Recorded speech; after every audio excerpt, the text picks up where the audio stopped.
Hello students, this is the second video of session 5 connected and disconnected graphs. Connected and disconnected graphs definition.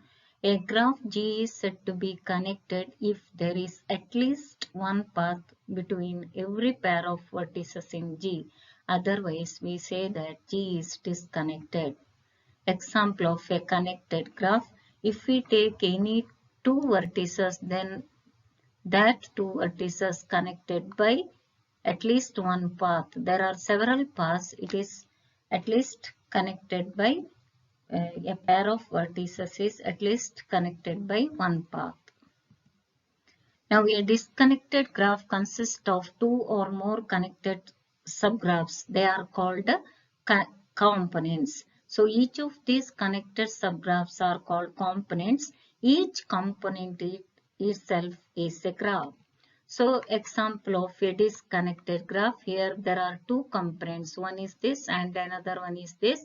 So this is a disconnected graph consists of two components and each is a graph. This is subgraph and it is itself is a graph. Here also this subgraph is itself is a graph. So this is a disconnected graph with the two components. Theorem 1. A graph G is disconnected if and only if its vertex set V can be partitioned into two non-empty disjoint subsets V1 and V2 such that there exists no edge in G whose one end vertex is in subset V1 and the other in subset V2. Proof. Suppose that such a partitioning exists. That means vertex set V can be written as V1 union V2 and V1 intersection V2 is empty. Then consider the two arbitrary vertices A and B of graph G such that A is in the vertex set V1 and B is in the vertex subset V2. Now there is no path can exist between the two vertices A and B because that is a partition if V1 intersection V2 is empty.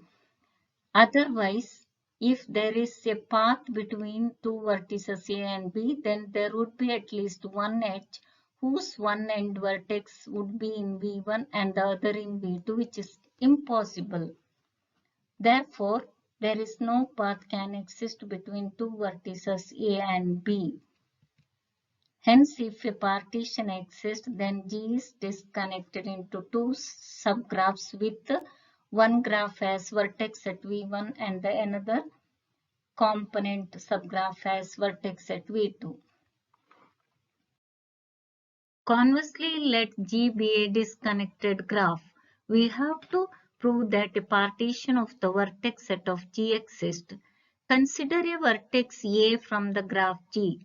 Let V1 be the set of all vertices that are adjacent to A by paths.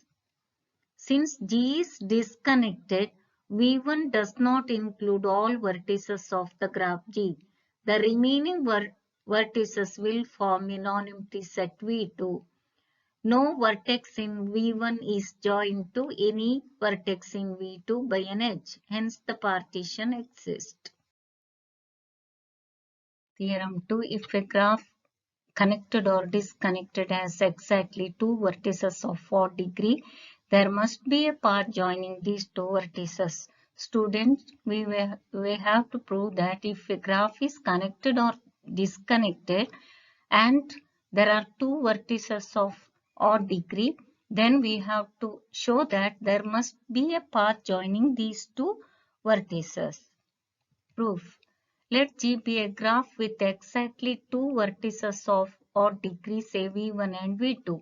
If G is connected, then by definition of connectedness, there must be a path joining V1 and V2. So, theorem proved. If G is not connected, that is, if G is disconnected, then G has two or more connected components. Since the number of vertices of odd degree in a graph is always even, we have V1 and V2 are two vertices of odd degree and they belongs to the same component of this graph G because If V1 belongs to one component, V2 belongs to another component, then the number of odd degree vertices odd. So the vertices V1 and V2 must belongs to same component. But component is always connected, so there must be a path between V1 and V2. Therefore, if a graph connected or disconnected has exactly two vertices of odd degree, then there must be a path joining these two vertices. Problem 1.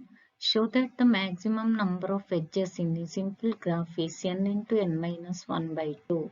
Solution. Let G be a simple graph with n vertices. That means the graph G has neither a self-root nor parallel edges. Then the maximum number of edges incident with each vertex is n minus 1. If a graph has n vertices, then the maximum number of edges incident with each vertex is n minus 1. But the edge joining Vi and Vj is the same as the edge joining Vj and Vi.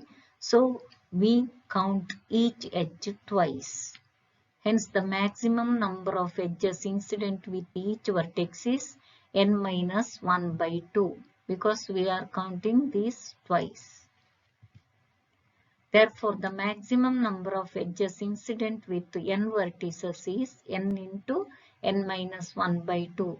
Each vertex has maximum number of incident with on it is n minus 1 by 2. So, n vertices has maximum number of edges incident with on that vertices is n into n minus 1 by 2.